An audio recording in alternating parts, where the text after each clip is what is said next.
সবসময় আমরা বলি ইনফ্লেশন বার্স্টিং পলিসি, না হলে হবে কি, এটা হতে পারে যদি ডিফ্লেশন হয়, তাও যদি -5% হয়, সিগারেটের দাম সেটা থেকে বেশি রেটে বাড়বে, সেটা কিন্তু অবজেক্টিভ হওয়া উচিত আমি মনে করি, এবং সেটা একটা ভালো একটা দিক। কাজে পলিসি যে সুপারিশ উন্নয়ন সমন্বয় করেছে তার সাথে আমি একমত। আমি এই কথাটা জোর দিয়ে বলছি এই কারণে, আমি এরপরে যে কথাটি বলতে যাচ্ছি তাতে হয়তো আপনারা কেউ কেউ মনে করতে পারেন যে দুটো জিনিস আবার সাংঘর্ষিক হয়ে গেল কিনা, কিন্তু আমি বলতে চাই দ্যাটসইন ভাবে সাংঘর্ষিক হবে না, ভালো করে বুঝতে আমরা বুঝতে পারবো দুটো একই জিনিস। যে জিনিসটা আমাদেরকে বুঝতে হবে যে আমাদের ট্যাক্সেশন পলিসি তো একটা অবজেক্টিভ আছে, তাই না, এবং বেশ কয়েকটা অবজেক্টিভ আছে। আর আসলে আমরা কি করি এই দুটোর মধ্যে এতদিন পর্যন্ত ফারাক ছিল, হয়তো সামনের দিনে চেঞ্জ হবে। আমরা যে ট্যাক্সেশন পলিসি, সেখানে আমরা বলতে পারি আমরা রাষ্ট্রের ওয়েলফেয়ার ম্যাক্সিমাইজ করতে চাই, আমরা দেখতে চাই ইনইকুয়ালিটি যেন কমে, সে একটা ব্যবস্থা নিতে চাই, আমরা জনগণের কল্যাণ করতে চাই। কিন্তু এ পর্যন্ত আমরা যা দেখেছি, ট্যাক্সেশন পলিসির উদ্দেশ্য হচ্ছে রাজস্ব খালি আহরণ করা, আর যারা ধনী লোক আছেন, যারা দেন দরবার সুপারিশ তদবির করতে পারেন, তাদেরকে কর ছাড় দেওয়া, এবং যত রকমের ওজোর আপত্তি আছে এটা দিয়ে বছরের পর বছর তাদের কিন্তু কর ছাড় দিয়ে হবে। এটাই ছিল আমাদের আজ পর্যন্ত ট্যাক্সেশন পলিসি। হ্যাঁ, এখন আমরা পরিবর্তন করছি এটা।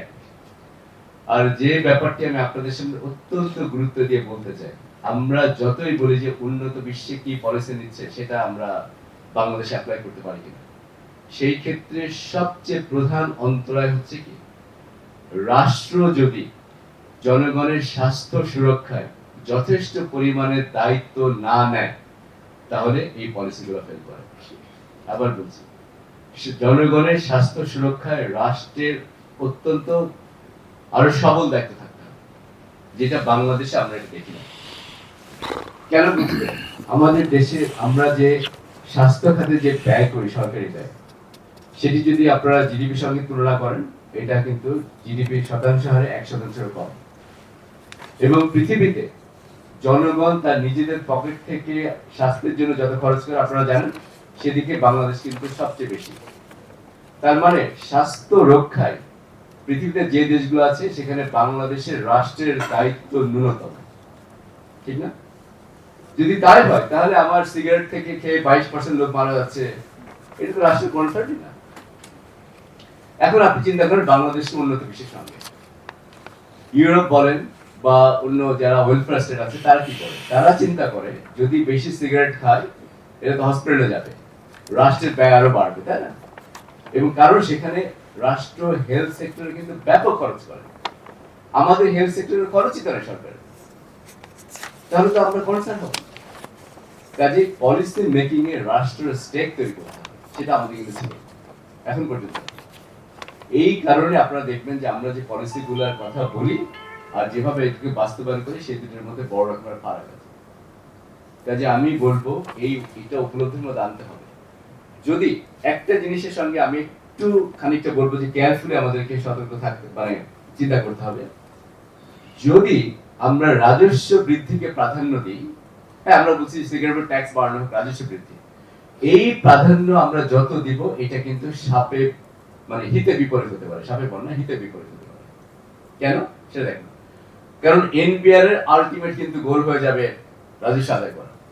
কাজে তারা তখন দেখবে, আচ্ছা এর থেকে যদি আমি বেশি সিগারেটের যদি ট্যাক্স বসে থাকে, আমার এর পরে তো রাজস্ব ফল করতে পারে, তাহলে কিন্তু ওনারা সে লক্ষ্য অ্যাচিভ করতে পারবে না। কাজে ফর দ্য টাইম বিং, ঠিক আছে, আপনি হয়তো সিগারেটের উপর ট্যাক্স বাড়লে রাজস্ব বাড়বে, কিন্তু আমি কোনো সময় বলতে চাই না যে রাজস্ব বৃদ্ধি লক্ষ্য অর্জন করার জন্য আপনাকে সিগারেটের উপর ট্যাক্স বাড়াতে হবে, এটা আমাদের জন্য কোনো উপকার করবে না। আমাদেরকে বলতে হবে স্বাস্থ্য সুরক্ষায় রাষ্ট্রের যে দায়িত্ব আছে, সেই দায়িত্ব থেকে আমাকে কিন্তু সিগারেটের ট্যাক্স বাড়াতে হবে, এবং একই দায়িত্ব থেকে অন্যান্য যে কমপ্লিমেন্টারি পলিসি আছে তামাক ব্যবহারটাকে কমিয়ে আনার জন্য, সেই কমপ্লিমেন্টারি ব্যবস্থায় কিন্তু ইনভেস্টমেন্ট করতে হবে। তার আমাকে পাবলিক অ্যাওয়ারনেস বাড়াতে হবে, যেটা বলা যে সিগারেট খেলে স্বাস্থ্য ক্ষতি হবে, সে আমাদের কিন্তু নিতে হবে। কাজে আমি বলবো যে স্বাস্থ্য সুরক্ষার যে লেন্স থেকে আমরা যতক্ষণ জিনিসটাকে না দেখবো, ততক্ষণ কিন্তু আমাদের সেই অবজেক্টিভ করতে হবে। কিন্তু সেই অভিষ্ট লক্ষ্য অর্জন করতে যে এখন সিগারেটের উপরে ট্যাক্স বাড়ানোটা সেটা অবশ্যই একটা ভালো একটা পদক্ষেপ হতে পারে। কিন্তু প্লিজ আপনারা দয়া করে এনবিআরকে বলেন না যে রাজস্ব আদায় হচ্ছে মূল লক্ষ্য, তাহলে কিন্তু ওনারা জানেন যে কি করবে। হ্যাঁ, ওনারা খালি রাজস্ব আদায় করতে যে পর্যন্ত চেয়েছেন, পাবলিক ওয়েলফেয়ার এটা আসলে ওনারা সবাই দেখেন না। আমি অনেক উদাহরণ দিতে পারি, ছোট্ট একটা উদাহরণ দিই। দেখুন, বাংলাদেশে আমরা যে পরিমাণ শুল্ক দিয়ে রেখেছি বছরের পর বছর, এই শুল্ক দেওয়ার ফলে যেটা হয়েছে কি, বাংলাদেশ হচ্ছে পৃথিবীর মধ্যে অন্যতম একটা দেশ যেখানে কনজিউমারদের খরচ অন্যতম বেশি। এই ব্যাপারে গবেষণা আছে যে 2017 সাল থেকে 17 সাল পর্যন্ত আমাদের কনজিউমাররা কি পরিমাণ অতিরিক্ত খরচ করেছে, অনেক বেশি অতিরিক্ত খরচ তাদের করতে, যেহেতু আমাদের এখানে দীর্ঘদিন যাবত আমরা শুল্ক হার বাড়িয়ে রেখেছি। কাজে সেখানে কিন্তু কনজিউমারদের কিন্তু প্রোটেকশন দেওয়া হয় নাই। যদি কথা ছিল এমন নীতি হবে যেখানে আমরা কনজিউমারদের প্রোটেকশন দিই, এটা একটা বিষয়। দেখুন, অবজেক্টিভ ওনারা বলেছেন যে অনেক ভালো অবজেক্টিভ ছিল, যেটি আমরা ট্যাক্সেশন পলিসির মাধ্যমে আমাদের কিন্তু কি করব, সামাজিক যে ইনইকুয়ালিটি, বাংলা হচ্ছে যে বৈষম্য, সেটা আমরা দূর করার চেষ্টা করব। আমরা কি পেরেছি? আমরা এমন একটা রাষ্ট্র কাঠামো তৈরি করেছি যে রাষ্ট্র কাঠামোয় সমাজের মাত্র 10% পপুলেশনের হাতে 85% অ্যাসেট আছে। তার মানে ট্যাক্স পলিসি কাজ করে না। কাজে প্লিজ আমি বলবো যে আমরা এটা বলতে পারি যে সিগারেটের উপরে এখন শুল্ক বাড়ানো হোক, কিন্তু সিগারেট থেকে রাজস্ব বৃদ্ধি করতে হবে। আমার কিছু মনে হয় যে এটা মিডিয়াম টু লং টার্মে ভালো পলিসি হবে না, তাহলে কিন্তু এনবিআর আর কিন্তু ওই ট্যাক্সেশন দিকে যাবে না। কল্যাণমুখী রাষ্ট্র ব্যবস্থায় রাষ্ট্রের দায়িত্ব আছে স্বাস্থ্য সুরক্ষা নিশ্চিত করা। সেই দায়িত্ব থেকে রাষ্ট্রকে আরো অধিক পরিমাণে কিন্তু বিনিয়োগ করতে হবে, এবং সেই বিনিয়োগ যদি করতে পারে তাহলে রাষ্ট্রই চেষ্টা করবে যেগুলো থেকে হেলথের ক্ষতি হতে পারে সেই হেলথের কিন্তু ক্ষতিগুলোকে কাটিয়ে ওঠার জন্য। সেখানে সিগারেট একটা জিনিস, পলিউশন থেকে তো অনেক লোক মারা যাচ্ছে, কিন্তু একইভাবে যেহেতু রাষ্ট্র স্বাস্থ্যের যথেষ্ট পরিমাণে বিনিয়োগ করে নাই, হেডেক নাই, কাজে পলিউশন থেকে লোক মারা যাচ্ছে, এটাও তাদের হেডেক। এই ব্যবস্থাটা পরিবর্তন করতে হবে। আর আমি দেখুন, তারপরে আমি বলতে চাই যে পাশাপাশি এই যে সিগারেটের এটাকে কমিয়ে আনা, এটা 8-10টি পন্থা আন্তর্জাতিকভাবে ব্যবহার করা হয়েছে সব জায়গায়। 100% কাজ না করলেও পৃথিবীর অনেক দেশে অনেকগুলো ক্ষেত্রে ভালো কাজ করেছে। যেমন মনে করেন যে ইউকে এবং নিউজিল্যান্ড, তারা একসময় চেষ্টা করেছে যে যারা 2009 সালের পরে জানুয়ারি মাস থেকে জন্মগ্রহণ করেছে তাদের কাছে সিগারেট বিক্রি করা হবে না। তারাও সেখানে এটা এভাবে ইমপ্লিমেন্ট করার চেষ্টা করেছে, কোনো একটা এজ কোহর্টকে তারা বাঁচানোর চেষ্টা করেছে। কারণ যেহেতু সিগারেট খাওয়ার একটা কালচারের ব্যাপার, আপনি যদি একটা জেনারেশনকে কমিয়ে দিতে পারেন, অন্য জেনারেশন গুলো আসবে।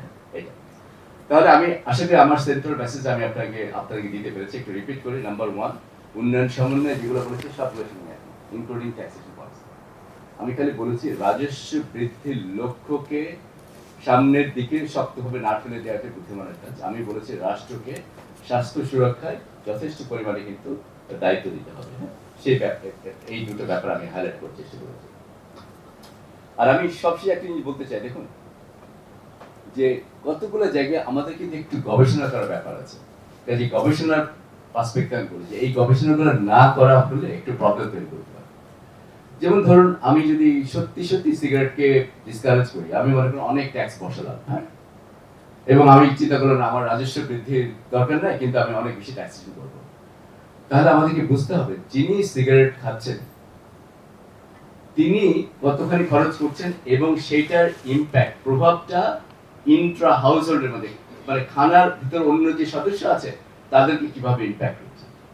কারণ আমরা জানি যারা সিগারেটে অ্যাডিক্টেড তাদের কিন্তু অনেকেই আছেন যে বেশি দাম বাড়লে তারা খাবে।